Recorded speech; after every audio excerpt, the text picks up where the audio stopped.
Here we are, Loca, not Loca. Here we are, Zenofit, Lombok. Join me for a leg day. My skinny little legs. Let's go. So before we get into this leg day, we need to warm up. Before I do any sort of physical activity, I actually need to warm up my glutes, and this is what you see me doing here. When I used to play football, I actually used to strain my groin quite a lot, or pull a hamstring. John Latimer, shout out the map movement. He actually advised me that it's probably because my glutes aren't activated. It means that other muscles are overcompensating when I'm running or when I'm doing any squat or lunging movement. Glute bridges, anything that warms up your glutes and activates them is going to be a game changer. The first exercise of this leg day is actually going to be the squats. And what I'm doing here is I'm putting down a couple of 5 kilo plates just to put my heels on top of. If you've got quite long femurs or tight hip flexors and you struggle with the mobility to get deep in the squat, I definitely recommend raising your heels, and that will improve your ability to get your hips below parallel. So putting these plates underneath my feet when I squat allows me just to get a little bit deeper. I really try and focus on range of motion. So before I move into the working sets, I'm going to warm up here with 60 kg. So I'm putting on 20 kilos either side. Now, I didn't actually realise this before I watched this video back, but you'll notice I actually have a bit of a setup routine before I squat. In the same way that Johnny Wilkinson would line up before he would take a kick, it's just a set routine to prepare yourself and prepare your body to go through the movement that you've done so many times. Here I'm just going through the movement a few times. This is just to get a feel for feet positioning, how are my hips feeling, if they're tight, if they maybe need to be loosened up a little bit more before putting some weight on. So this is actually a high bar back squat, and another variation is a low bar back squat. The high bar is going to have a more upright position and it's going to emphasize the quadriceps slightly more. There's multiple ways to squat. I'm not a power lifter, as you can clearly tell. I'm trying to squat to improve my quadriceps development and make those muscles grow. So for that movement, you want to keep your chest up, your head up, and try and come down slowly. So now I'm feeling fully warmed up. I'm adding 10 kg to either side, so we've got 80 kg for our working set. Before I move into the position to lift up the bar, is I'm really solidifying the top of my back, and I'm creating a ledge to make sure that that bar is really stable and not going anywhere. You sometimes see people using the foam pad when they're trying to squat. A lot of the time they just have the bar in completely the wrong position. It's not a neck squat, it's a back squat. As you'll notice, I really try and exaggerate how deep I go into this squat. When you're lifting, it's really important to understand what you're lifting for and what your goals are. If I was to be trying to move as much weight as possible, I'd probably want to lean more forward, really sit back further into those hips and create more leverage.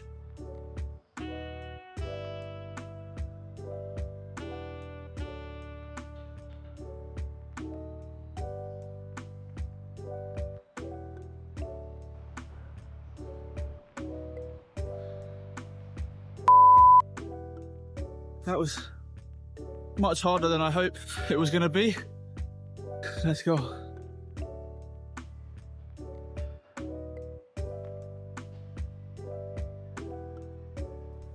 For many years, I'd try and put as much weight on the bar as I could when I was squatting. I wouldn't get anywhere near below parallel, and I was causing myself so many injuries.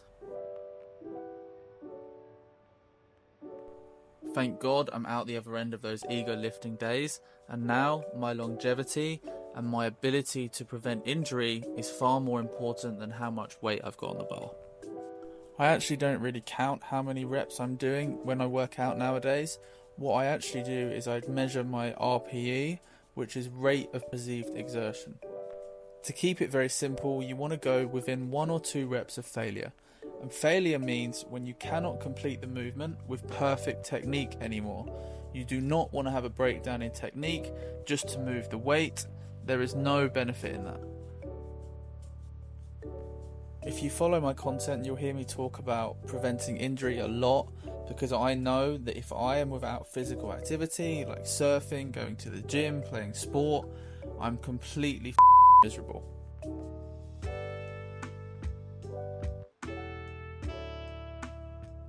Before you start squatting with any serious weight, you really need to have a play around with your feet position. So it's hard to see from this angle, but I have my feet just about shoulder width apart, and I actually point my toes out slightly. So as I mentioned before, earlier in the video, I don't have great hip mobility. My ankle mobility is not great either. So I really need to do everything I can to allow myself to get down deep into that squat position. When you're planning your program, whether you want to do a push-pull leg split or a full body workout, a general piece of good advice is to try and get the most physically taxing exercises out of the way first.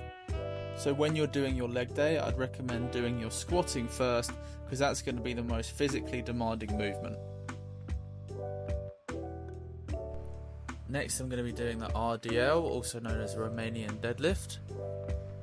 This is a really good exercise for your whole posterior chain, but especially your hamstrings.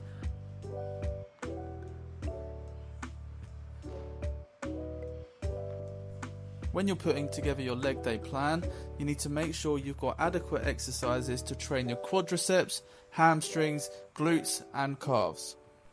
This movement trains the hamstrings in the stretch position, whereas a lying hamstring curl would train it in the shortened position. You want to stand with your feet hip width apart, hold an overhand grip so your palms are facing towards your thighs. Your knees should actually be slightly bent, not locked. Keep your shoulders back, chest up and your spine neutral. Now this is actually quite a tricky movement to get right in terms of technique and to actually feel it properly in the hamstrings. But a really great cue here is actually to push your hips backwards as you're lowering the bar down. This will also train your glutes and your lower back and your whole posterior chain. Lower it down until you feel a real big stretch in your hamstrings. You don't need to go all the way to the floor. The range of motion for this movement will actually depend on your hamstring flexibility. It will usually be lowered to mid-shin level or just below the knees. When you're bringing the weight up, you want to really drive your hips forward and also really squeeze your glutes and hamstrings at the top of the movement. A few common mistakes to look out for here are rounding the back, bending your knees too much, letting the weight drift too far away from your body, and also overextending at the top of the movement. So hopefully from this angle we can see the movement path a little bit better, and you'll really notice that I'm focusing on keeping that bar as close to my body as possible. My grip's getting a bit weak here and it's becoming a limiting factor, so I found some chalk in the corner and I'm using that. I don't actually have some wrist straps, but I wish I did. When I'm doing RDLs, I also like to really exaggerate the stretch at the bottom and really feel those hamstring fibers stretching. As you mature more in your lifting career, you'll really notice the importance and value of controlling the movement all the way through, on the eccentric and the concentric.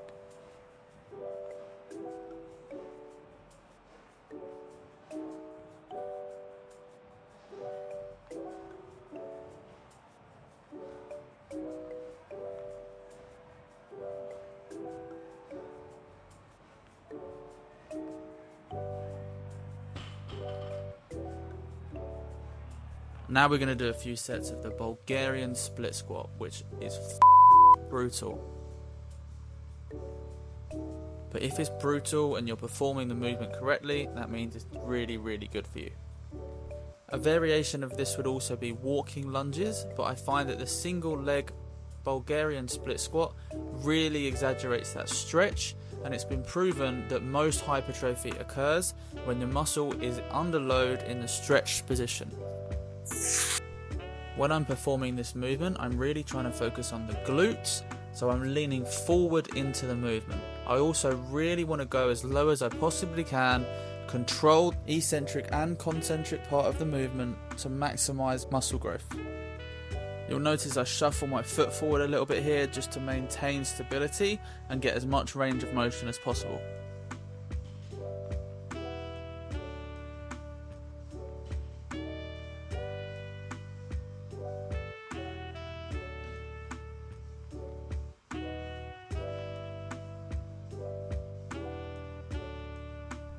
You'll see I'm really trying to lean forward and exaggerate that range of motion to get as much of a stretch as possible.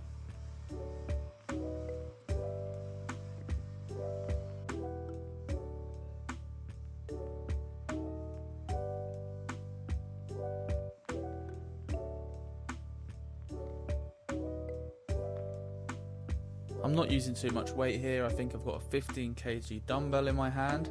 But yeah, these are really brutal, especially after the exercises that I've done.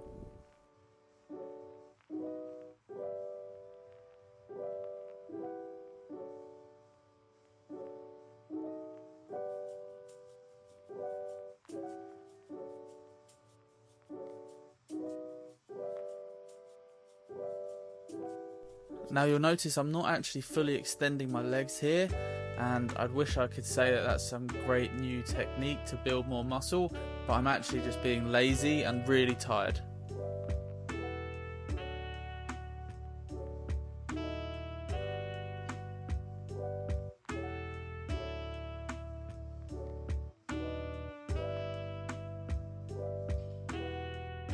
Just spotted a gym puppy. Come and take a look at this.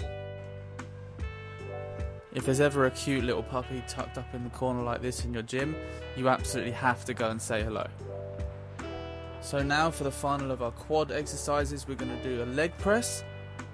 And I actually start here by loading up 3 20 plates on either side, which would be 120 kg. So here I actually start with my feet positioned too low on the pad, and that really limited my range of motion, so I just shuffled them up slightly. And here my lower back's actually burning up. RDLs have really done their work on my lower back, but I actually decided to take a plate off from either side. So now I'm just doing 80 kg. As I've said before, I'm really focused on trying to have as much range of motion as possible, not injuring myself, and trying to control the eccentric and concentric part of the movement.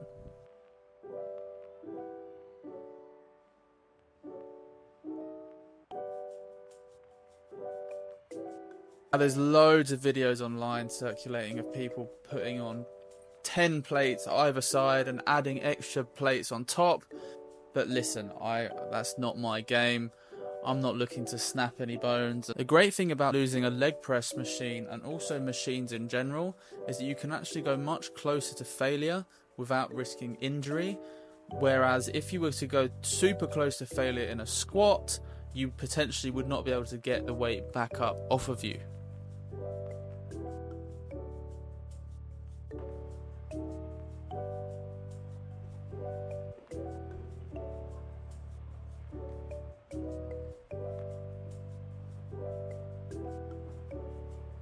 You want to really try and exaggerate the stretch, as much range of motion as possible. Really try and bring those knees up to near your ears. One thing I see a lot of people do in the gym is completely ignore the eccentric part of the movement. So for example, on the leg press, they would let the weight drop completely on them without controlling it. A lot of muscle growth actually occurs in the eccentric phase of a movement, so do not skip this. Make sure it's controlled.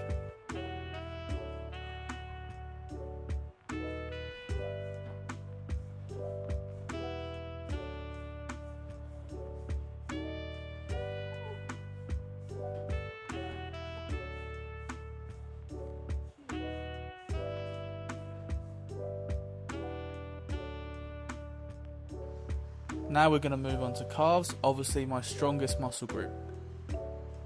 The irony is really not lost to me that I'm trying to give calf advice to people, but the experts tell me it's really important to get a deep stretch and control the movement as much as possible. Now they don't have a specific calf machine in this gym, unfortunately, so I've had to make do and use this leg press. You obviously need to be very careful if you're doing this, that you're in control and you don't let this pad drop on you. I'm doing 4 straight sets of this, and I'm going to really try and burn out my calves.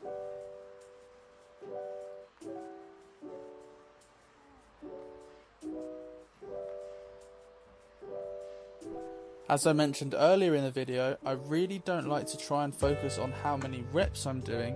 I try and focus on my RPE and how close I am to going to failure. So if the weight is lighter, I'll need to do more reps. Ideally, I want to be failing in the 10 to 12 rep range, because that is apparently the best for hypertrophy.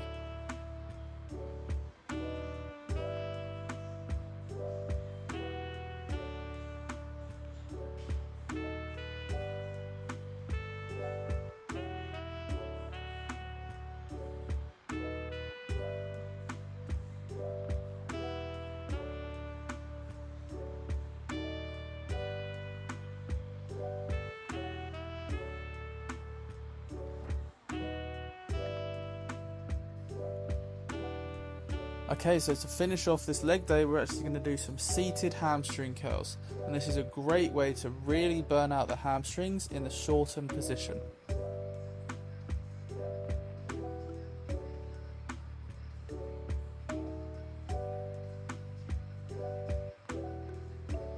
As always, it's really important to squeeze at the top of the movement and control the eccentric part.